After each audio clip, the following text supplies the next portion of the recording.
Jebkurā gadījumā mēs satiksimies Palādījumā.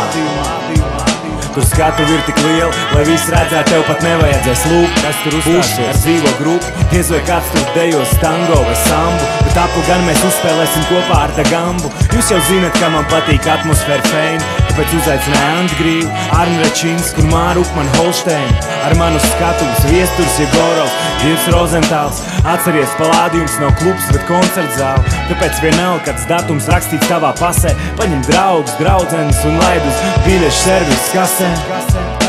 Atbrauks ar šiku mērs vai atmīsies ar rīčuku, uzkačājies liels tu vai tievs kā špička. Es jau teicu, ārējais ir tikai ārējais, viss spēks slēpjas iekšpusē. Man vienalga skatīsies no attāluma vai stāvēs priekšpusē. Abos gadījumos tu būsi ieguvējis, jo skaņa, gaisma tur ir lieliski, akustika vispār. Tev tik jāatrod būs uzraksts būšu uz Palādījuma izkārtnes 18. maijā.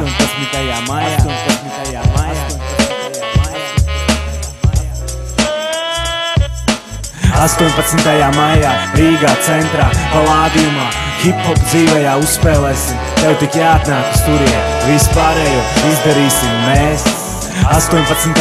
maijā Rīgā centrā Palādījumā hip-hop dzīvējā uzspēlēsim. Tev tik jāatnāk uz turien, vispārējo izdarīsim mēs. 18. maijā Rīgā centrā Palādījumā hip-hop dzīvējā uzspēlēsim. Tev tik jāatnāk uz turien, vispārējo izdarīsim.